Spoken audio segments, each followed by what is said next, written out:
دكتور أسامة الأشقر يحكي معنا من لبنان، وهو الذي قام على تحرير هذا الكتاب وإخراجه بالصورة التي ترونها.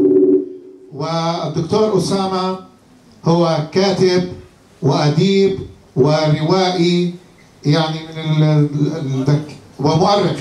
نعم، ومؤرخ. الآن بدنا نستمع تفضل يا. حياكم الله مساء المحرم.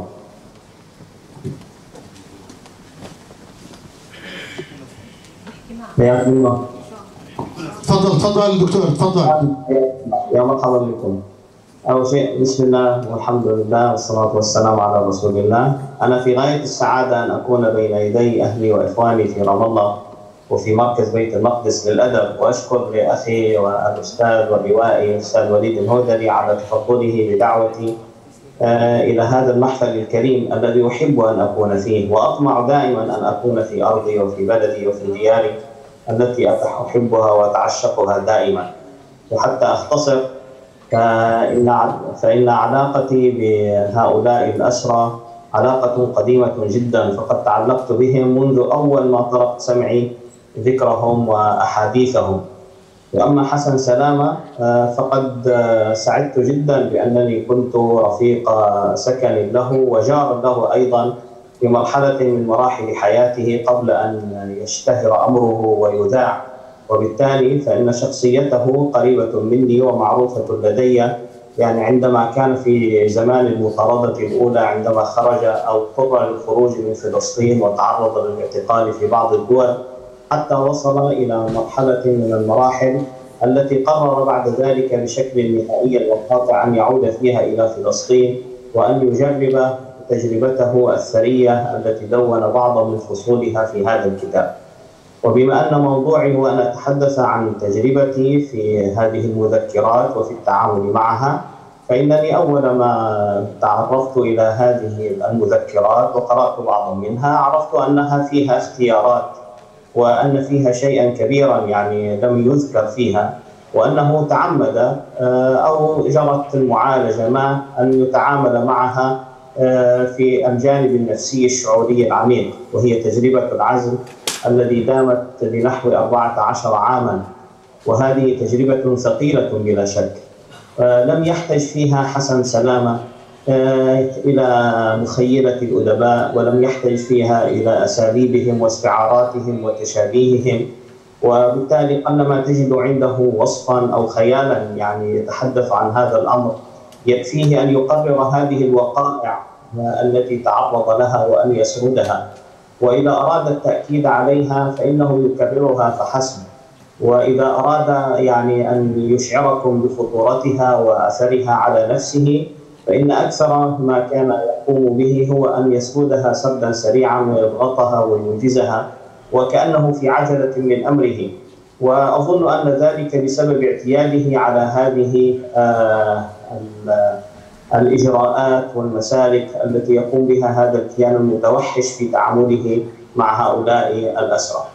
عندما تعاملت مع هذه المذكرات علمت أنها ليست مكتوبة في سرد واحد وليست في مجالس متصلة، وإنما كتبت على أعوام متقطعة، كما أنها يعني تعرضت لكثير من التدخل من طرف المؤلف الكاتب نفسه، لأنه أرادها وثيقة حقيقية عن حياة العزل، ولعلها الوثيقة الأولى التي تخرج لنا بهذا العمق وبهذا السكون وبهذا الاعتدال، حيث لم يلجأ إلى المبالغة ولم يلجأ إلى التصوير التبشيعي أو التقبيحي يعني الذي يلجأ إليه بعض الأدباء أو بعض الذين يبالغون في تصوير حالهم، إنما لجأ إلى الأسلوب التقريري. ولا شك أنه عرض لبعض المسائل التي تتعلق بمشاعره التي كانت تجتاحه أثناء كتابته لهذه المذكرات، وأعتقد أنه قد فقد الكثير منها،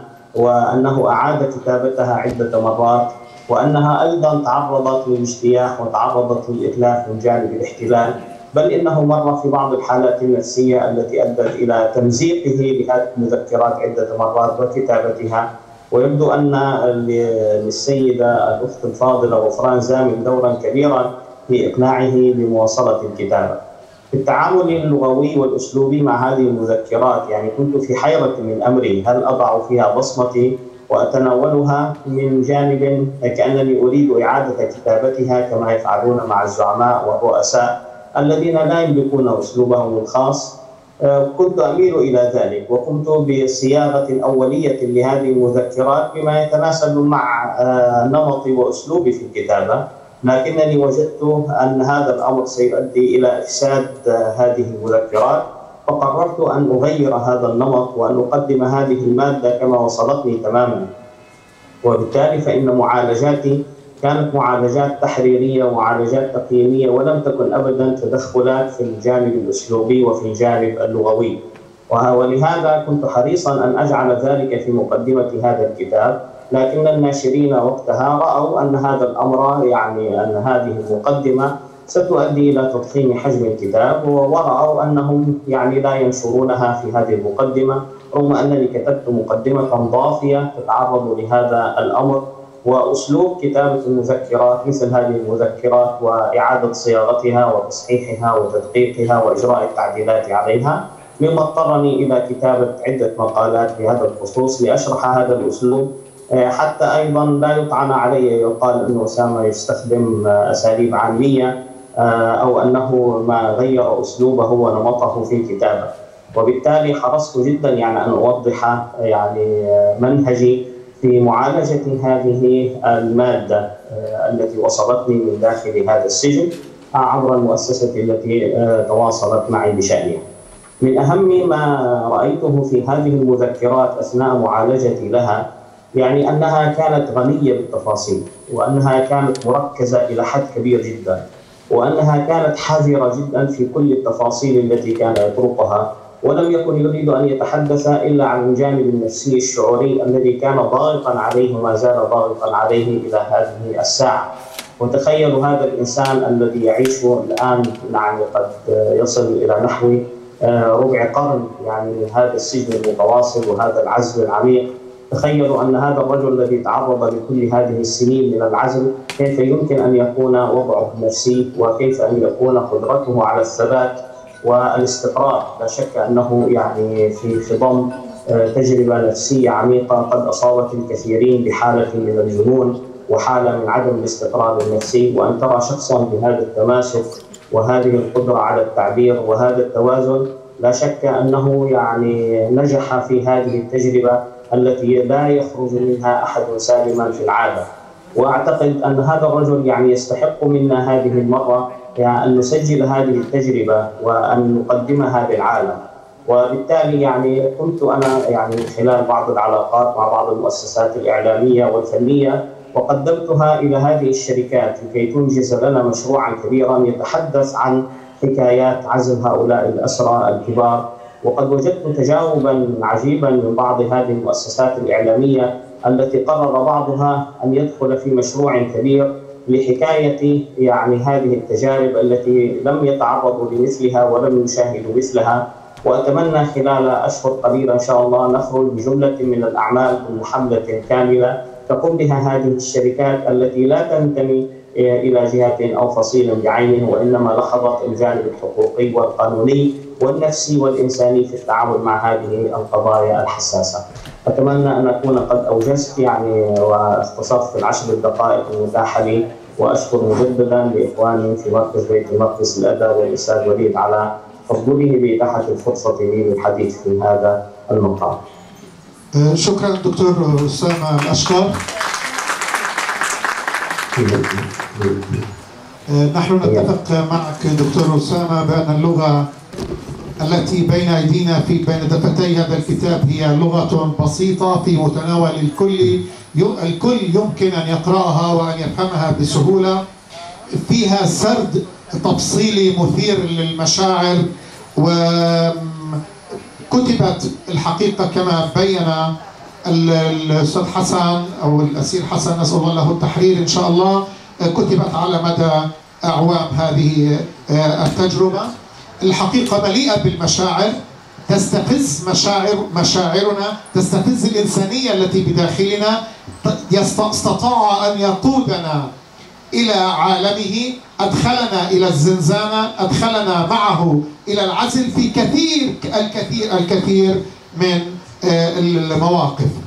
للحديث عن الجانب الإنساني في هذا الكتاب مع الأستاذ عيسى قراقة والأستاذ عيسى الكاتب والروائي والباحث الغني عن التعريف، يحلق بنا في إنسانيات هذا الكتاب. المقام أستاذ.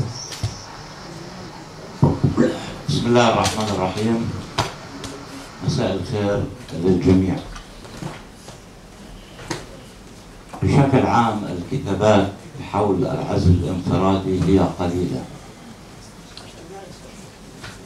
كتب الأسير مروان البرغوثي 1000 يوم في زنازين العزل الانفرادي، وكتب الرفيق أحمد سعدات صدى القلب عن تجربتهم في مراحل مختلفة في العزل. لكن وأنا أقرأ هذه المدونات للأسير المناضل حسن سلامة حقيقة أصبت بالإجهاد. كنت أتوقف وأتنفس ثم أعود مرة أخرى للقراءة. لم أستوعب أن كل ذلك كان يجري في ذلك العالم، عالم العزل، ونحن لا ندرك تماما حتى خرج حسن من الجحيم ليخبرنا بما حصل. فهو لذلك يستحق منا جميعا الاعتذار، لأننا تأخرنا كثيرا في إنقاذه. مكث 14 عاما في زنازين العزل الانفرادي، يستحق أن نعتذر له.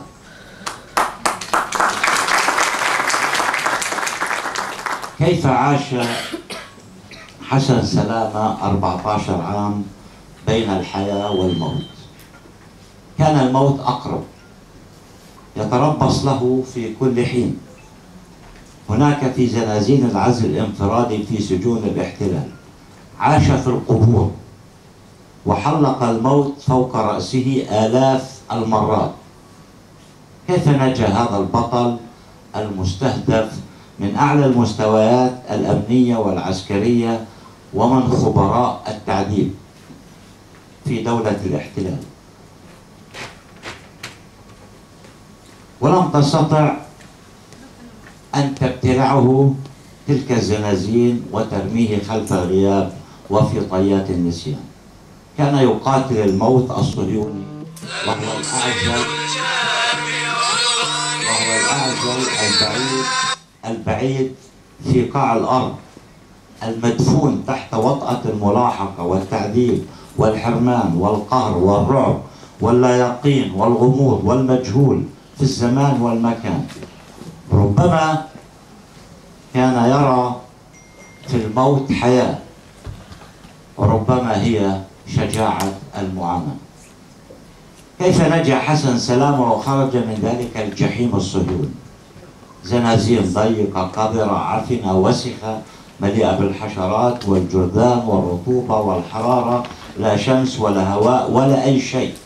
جدران وأسلاك وكاميرات وكلاب وتفتيشات يومية ليل نهار، وسجانين ساديين عنصريين عدوانيين سجناء جنائيين مدمنين وخطرين يحيطون به، مكبل اليدين والقدمين، محروم من التواصل مع أي كائن في العالم، لا نوم ولا استقرار.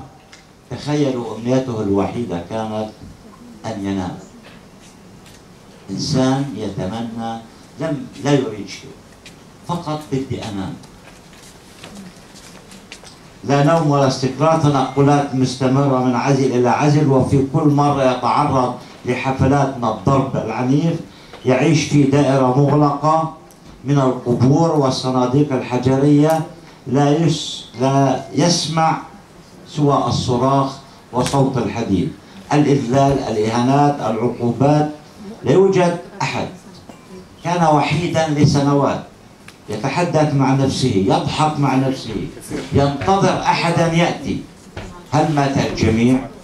ولن يبقى إلا هو في هذا الجحيم تحت رحمة هؤلاء المجرمين والشياطين. عندما كيف نجا حسن، كيف نجا المناضل حسن سلامة على مدار 14 عاما من جحيم العزل الانفرادي، من هذه السياسة المتعمدة التي كانت تستهدف إجهاده ذهنيا ونفسيا، محو قناعاته ومبادئه، تحطيم صورة الرمز البطل من أعماقه وتحويله إلى مجرد جثة أو لا شيء، واستبدال هذه القناعات بوسائل أخرى بالكسر والعزل والقوة لإيصاله إلى حالة الخلاص الفردي والاستسلام. كان الجلادون المجرمون ينتظرون أن يصاب حسن سلامة بالجنون وبالهستيريا وبفقدان التوازن النفسي وبالاضطرابات وبالعصاب وبعدم القدرة على تحديد الزمان والمكان والاتجاهات، أن يفقد ساعته البيولوجية. كان الجلادون المجرمون ينتظرون أن ينهار حسن سلامة ويفقد حصانته الوطنية ويهدر كيانه الإنساني ويفقد الذاكرة ويتحول إلى عبء على نفسه وأهله وشعبه ويخرج من ساحة المعركة. كان الجلادون المجرمون ينتظرون أن تكسر إرادة حسن سلامة ويصبح التحمل والمقاومة بلا جدوى، تجميده وتجميد أحاسيسه ومشاعره وحيويته، تدمير كل ما يشكل عنصر كثافة ومقاومة ومجابهة في كيانه الإنساني. كان الجلادون المجرمون على مدار 14 عاما ينتظرون أن يصاب حسن سلامة بالشك والقلق والاكتئاب وعدم الثقة والهلع، وتتقوض ذاته ويفقد معنى هويته الشخصية وأهدافه الوطنية وأحلامه الإنسانية. كانوا يريدون أن يتمنى الموت بسرعة بدل أن يتجرعه ببطء وعلى مهل. هذه المدونات أيها الأخوة والأخوات أعطتنا الإجابة على التساؤلات السابقة كلها. يشكل هذا الكتاب حسب وجهة نظري عقيدة وفلسفة إنسانية ونضالية، وإن جاز لي أن أقول لاهوتا للصمود والمواجهة والمقاومة. وهذه العقيدة كما دونها حسن في دمه ومعاناته في وسط ذلك الجحيم وفي تلك المنطقة المجهولة بين عالم الموت والحياة، هي فلسفة صادقة تنطلق من عالم ضيق محشور ومخيف ومرعب ومعزول عن الكون، فلسفة تحررت لتضع الحقيقة أمامنا جميعا. ربما بعد أن نقرأ هذا الكتاب نكتشف أننا كنا هناك، جميعنا كنا هناك، وأن الذي عاشه حسن في الزنازين نعيشه نحن خارج الزنازين بصورة أخرى، حياة مخنوقة تبحث عن رئة وهواء لكي نتنفس، هواء الحرية. فلسفة هذا الكتاب وتعاليمه تقول: أولا، أيها الفلسطيني لا تخشى الموت، وإنما أن تخشى من نفسك أن تضعف وتستكين وتستسلم وتساوم.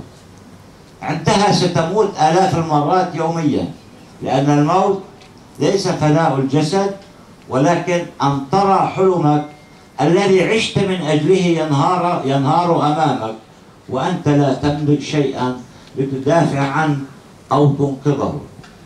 يقول حسن سلامة في الكتاب: كان يجب أن لا أنكسر، كان يجب أن لا أنكسر، وكان ملزما أن أبقى قويا، فإما أن تقاوم وتنتصر وتصمد، وإما أن تخسر الجولة معهم لكي تضيع بعدها. ويقول: في قسم العزل يجب أن تكون قويا أمام نفسك وأمام الشرطة الإسرائيلية وأمام الجميع حتى تستطيع أن تعيش. ثانيا،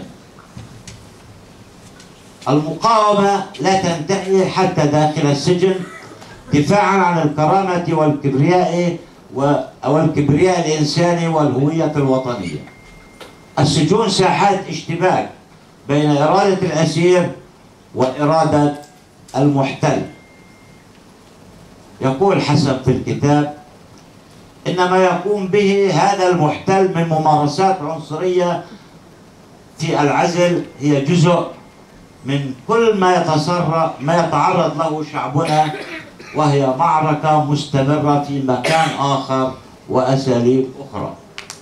طبعا حسن في العزل وهو الوحيد في هذه الظروف المرعبة خاض عدة إضرابات عن الطعام، كان يقاوم حتى في العزل. الأخت بثينة إحدى المحاميات التي كانت تزور حسن في العزل، أول محامية دخلت عليه، نعم طبعا ذكرها بالكتاب. ثالثا، التحدي والصبر والوعي والإيمان بعدالة القضية. يقول حسن إنها معركة دائرة، إنها معركة مستمرة بين إدارة الاحتلال التي تملك كل الوسائل القمعية وأسرى مناضلين لا يملكون سوى إيمانهم بقضيتهم وبالله وبقوة إرادتهم. التحلي بالصبر والإيمان، عليك أن تتحلى بالصبر والإيمان وأنك صاحب الحق وهم الأعداء والمجرمون، وما يجري ما هو إلا استكمال لتاريخ الجهاد ومقاومة الاحتلال. ويقول الذي اكتسبته طوال هذه السنوات في الاعتقال هو التحدي، فالصمود ليس جسديا فقط بل معنويا وروحيا، حيث الإرادة الصلبة وعمارة القلب بالإيمان تجعلك تتجاوز أكبر الصعاب. ويقول هؤلاء الصهاينة ليس لهم علاقة بالإنسانية، بل ليسوا من بني البشر، هم حيوانات مفترسة. لذا يجب أن تكون أيها الفلسطيني مستيقظا باستمرار، واعيا لكل ما يدور حولك، كن دائما متسلحا بسلاح الإيمان. رابع، قوة الفكر والعقل والروح. احتججوا جسد حسن سلامة 14 عام، لكنهم لم يستطيعوا احتجاز عقله وروحه الداخلية. كان دائم الحركة، استطاع خلق وسائل اتصال مع العالم الخارجي رغم أنه في مكان لا يستوعب فيه أو لا يستطيع فيه حتى التواصل. استطاع أن يخلق وسائل اتصال مع العالم الخارجي، عمل فيسبوك اجتماعي. عارف شو فيسبوك اجتماعي؟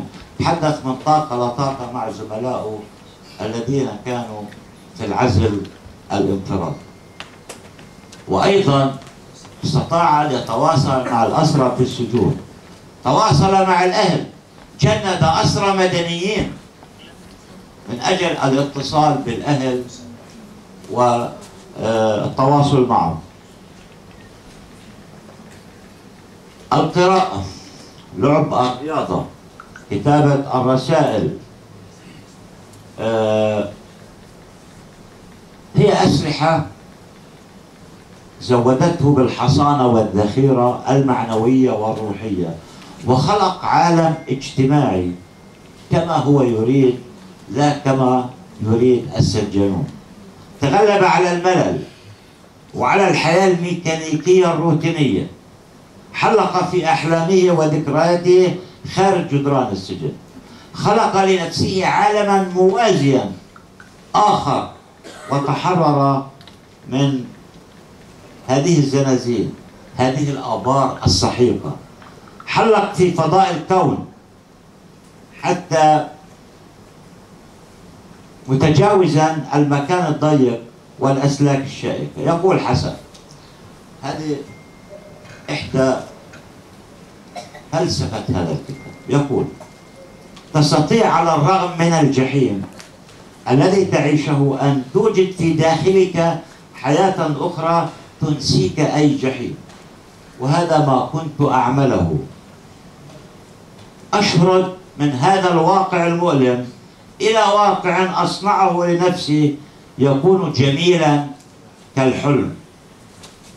ويقول أيضا عالمنا، يعني عالم العزل، خصص ليقتل الحياة فينا، بل ويريدون مسح ذاكرتنا وإلغاء ماضينا حتى نصبح بلا حركة، بلا أرض، بلا وطن، بلا فلسطين. أغبياء هم هؤلاء الإسرائيليون، أغبياء، لأنهم يجهلون أننا معجونون بحب تراب هذه الأرض فلسطين. خامسا، أن تكون أيها الفلسطيني جديرا بمعاناتك وآلامك. وكما يقول الفيلسوف نيتشه، إن من يجد سببا يحيا به فإن بمقدوره غالبا أن يتحمل في سبيله كل الصعاب بأي وسيلة من الوسائل.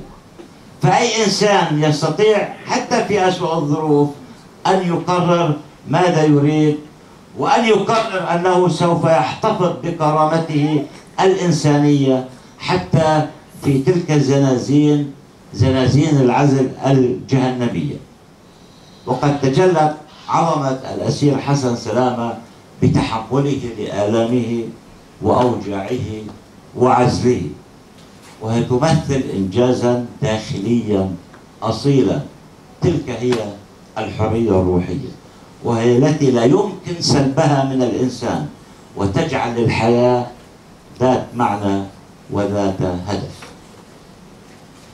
يقول حسن: لأنني لا أريد أن أنسى الآلام، لا أريد أن أنسى أوجاعي، أريدها أن تؤلمني كل دقيقة.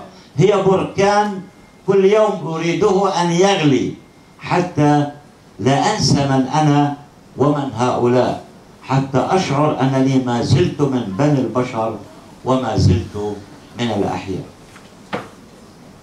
أخيرا في هذه الفلسفة هي الحب، وهو القوة العظمى للإنسان.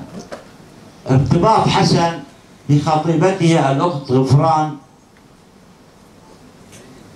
أحدثت تحولا عميقا في حياته. وأقول لولا غفران لما كان هذا الكتاب.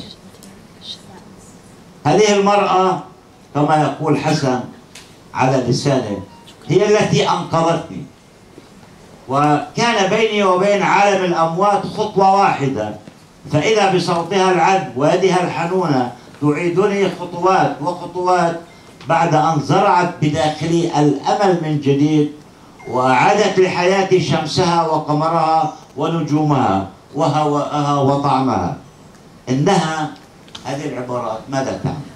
إنها إنسانية الإنسان التي تتفوق على أهداف السجن، الساعية إلى تجريد الإنسان من قيمته الإنسانية.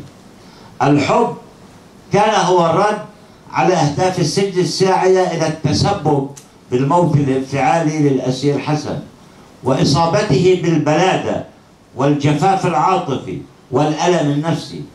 هذه العلاقة الشريفة أزالت الصدأ عن روح الأسير حسن، وأمدته بكل القوة وعوامل الصمود والشجاعة. وأنجز لي بهذا الصدد الأخت غفران أن أشبه الأخت غفران بتلك المرأة، وهي بياتريس. بياتريس هي امرأة وردت في الكوميديا الإلهية لمن قرأها لدانتي. بياتريس في الكوميديا الإلهية هي التي قادت دانتي أو أنقذت دانتي وأخرجته من الجحيم إلى الفردوس، وأنقذته من حياة العذاب والموت.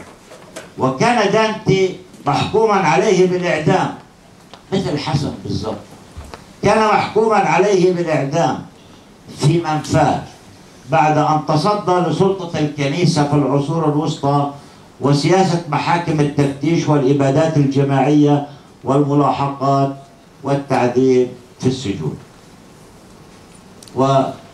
النقطة السابعة، وأنا لم أعطي الكتاب حقه لكن طولت، أقول هذا الكتاب هو لائحة اتهام وشهادة قانونية وإنسانية وأخلاقية عن جرائم التعذيب النفسي والجسدي وجريمة العزل الانفرادي في سجون الاحتلال الإسرائيلي، وفيها الكثير من المشاهد والسيناريوهات التي تصلح أن تتحول إلى فيلم يشاهده كل العالم. وشكرا جزيلا.